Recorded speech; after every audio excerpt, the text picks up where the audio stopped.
Hello and welcome to History and Film. I'm Rich Simmons. Let's start today by talking about Portugal.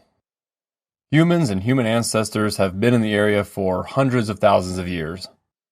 Celts from Central Europe migrated and intermixed with the population, and later Rome's reach, followed by Christianity, extended into Portugal. Muslims then controlled much of the region for 400 years until the natives of Portugal rebelled, and Afonso I became the first king of Portugal in 1139, right during the same time in England when Empress Matilda was trying to get the throne from her cousin Stephen. And it was the Portuguese who could be credited with launching the Age of Discovery. They had built up their navy for trade purposes and to defend against Muslim pirates. In the first half of the 15th century, Prince Henry of Portugal, later called Prince Henry the Navigator, became a big supporter and financial backer of Portuguese exploration, and settlements were established on the islands in the Atlantic. Ship technology improved, and Portugal continued to be a major player. In 1494, the Treaty of Tordesillas was signed between Portugal and Spain, technically Castile at the time, which we can take to understand as most of modern Spain. The treaty helped them agree on who had rights to new lands and territories around the world. By the early 16th century, Portugal had made its way to East Asia. After some initial conflict with the Chinese, they set up a successful trading center in Macau. In fact, Macau remained under Portuguese control until 1999. Where economic interests went, religious interests followed. A character mentioned a couple times in today's film is Saint Francis Xavier. He was born in 1506 in Navarre, the same kingdom Henry IV of France was from. He was one of the co-founders of the Jesuit Order of Religious Scholars. In the 1540s, Xavier became the first Christian missionary in Japan. Initially, the Jesuits were mostly successful in Japan. By the early 1580s, around 200,000 Japanese had converted to Christianity, making it the largest Christian community not under direct European control. Many of them had been Buddhist or Shinto and weren't always easy converts. Some Japanese daimyos seemingly converted only to gain favorable trade deals with the Portuguese. Regardless, hundreds of churches were built throughout Japan, and citizens from all classes of society were among the converted. Nagasaki was even called the Rome of Japan, with most of its citizens being Christian. A big shift began when Japan was unified by Toyotomi Hideyoshi. He was apprehensive about European influence in East Asia already, and negative stories about forced conversions and destroyed Buddhist temples turned him against Christianity. In 1587, he banned missionaries and took direct control of Nagasaki. Tensions were high. The Jesuits initially planned an armed resistance, but decided against it. 10 years later, 26 Christians were crucified in Nagasaki. Persecution continued off and on over the next few decades. Catholicism was officially banned in 1614, and Christians had to hide their faith from then on. By the 1630s, the government was known to force people to prove that they weren't Christian. And this brings us to Silence, the 2016 Martin Scorsese film. The movie opens in 1633, and we meet Father Ferreira, played by Liam Neeson. He is being forced to witness the torture of Japanese Christians outside of Nagasaki. We hear his voiceover describing how many of them welcomed torture as a test of their faith.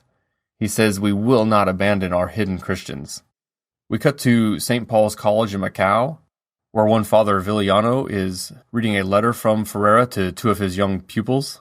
This school was built in 1594 by the Jesuits and was supposedly the first Western school in East Asia. It's no longer in operation, but the existing ruins are part of a UNESCO World Heritage Site in Macau.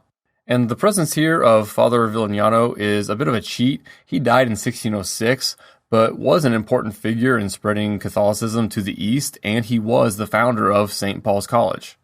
His two pupils listening to the letter here are played by Andrew Garfield and Adam Driver.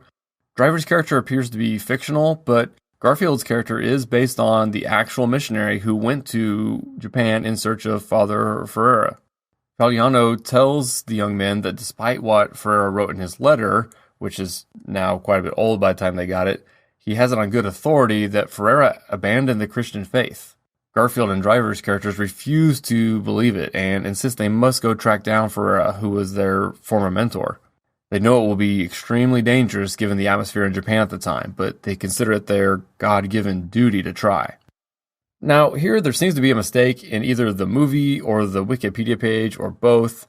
The next date we get is May 25th, 1640, and Garfield is writing to tell Valiano of their progress. He says they're in Macau, hoping to have a Japanese fisherman smuggle them into Japan. But weren't they already in Macau? I don't remember the movie exactly saying. I just grabbed that info from Wikipedia, but everything I told you about Father Valiano and St. Paul's College being in Macau is true, so something seems off. Anyway, they are told they will be the last priest to enter Japan. It just can't be done anymore. The fisherman who helps them get to Japan is named Kichijiro, which I mention only because he remains an important figure throughout the story. He's one of the hidden Christians who always wants Garfield to hear his confession, yet doesn't hesitate to disavow the faith if it means saving his skin with the Japanese officials. He does take them to a village of hidden Christians. The village is out in the open, but they have to conceal all signs of their faith, which basically means they have community-led services inside at night. They are overjoyed at having actual priests available to provide all the much-needed rites as they see it. The main antagonist in the film is the Inquisitor. His task force travels the country to seek out Christians to torture and or execute. The plot from here on out is fairly repetitive.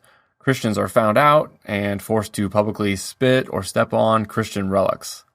Most are reluctant to do so, which tells the Inquisitor they must indeed be Christian, and they are dealt with accordingly. As I said, Kichijiro quickly steps on a picture of Jesus more than once and always goes off free. The Inquisitor, who captures Garfield after Kichijiro rats him out to collect reward money, makes it his personal mission to get Garfield to abandon Christianity. They have philosophical discussions, and he forces Garfield to watch him torture Christians, saying if he will just apostatize, he will let them go free.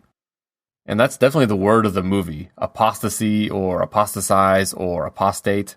It just means to formally renounce one's faith. This movie is very dark, dreary, and depressing.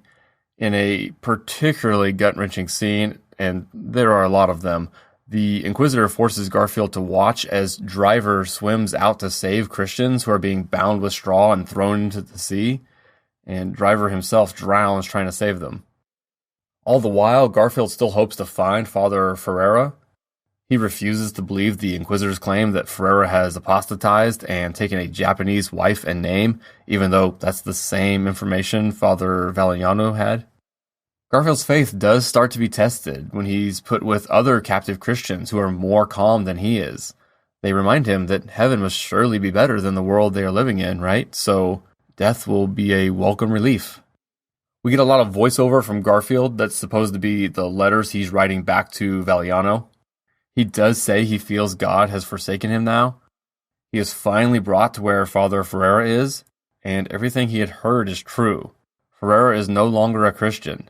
He was given the name and wife of a Japanese man who had died. Ferreira explains that Christianity never had a chance in Japan, that it just doesn't fit with their worldview. He says even those who converted aren't true believers and don't view Christianity the way Europeans do. It's only their own invented, bastardized version of it. Garfield is disgusted with what he views as Ferreira's weakness and moral failure. Ferreira says it's only Garfield's pride preventing him from reconsidering. He knows because he was in the exact situation. Finally, when yet another batch of Christians is about to be executed, Garfield hears Jesus himself telling him to apostatize to save their lives. And this is kind of the climax of the movie. We then jump ahead and get a new voiceover from a Dutch traveler who is fascinated with the apostate priests in Japan. He sees Ferreira and Garfield working together to identify items as either Christian or non-Christian so that those carrying the contraband Christian items will be punished. Like Ferreira, Garfield has been given a Japanese name and wife, basically replacing the life of a dead Japanese man. Years pass. An old Kichijiro finds him and again wants to confess, but Garfield refuses and says he's no longer a priest. Even more years pass, and Garfield dies an old man, and only we, the audience, see that clutched in his hand as his body is burned is a tiny idol of Christ on the cross. And yes, all this is basically the life of one Giuseppe di Chiara. Quick note on languages in the movie. English spoken in the film basically represents Portuguese, and I suppose Dutch at the end, but Japanese is always just spoken as Japanese and subtitled. I should say that I don't particularly enjoy this movie. I can live with depressing, but it's not that entertaining either. When I first saw the film in the theater, I about fell asleep multiple times, but it is very well made. It is a Martin Scorsese movie, and unfortunately, it's a very accurate story and fits perfectly into this project. It does have an 84% on Rotten Tomatoes and was nominated for an Oscar for Best Cinematography. An excellent companion piece to read before seeing Silence would be James Clavell's epic novel Shogun. It's set in 1600 and deals with the groups of Europeans and their varying degrees of influence in Japan. The Portuguese in it are cast as the antagonists to the English main character who worked for the Dutch. Elsewhere in the world around this time, England outlawed torture in 1640, the same year Garfield's character initially traveled to Japan. 1633, the year Father Ferreira sent his letter at the very beginning of the film, was the same year Galileo faced his heresy trial for claiming the Earth revolved around the sun. He died under house arrest about 9 years later. Shortly after, we saw Garfield's character finally apostatize in Silence. Garfield's character died in 1685, just 3 years after Peter the Great became Tsar of Russia, and 2 years before Isaac Newton published his groundbreaking scientific work, the Principia, in which, among other things, he laid out his laws of motion. 5 years after that were the Salem witch trials in Massachusetts, and with that, we're going to close out the 17th century and enter the 18th as we head to the Eurasian steppe and the Kazakh people with the 2012 film Min Bala.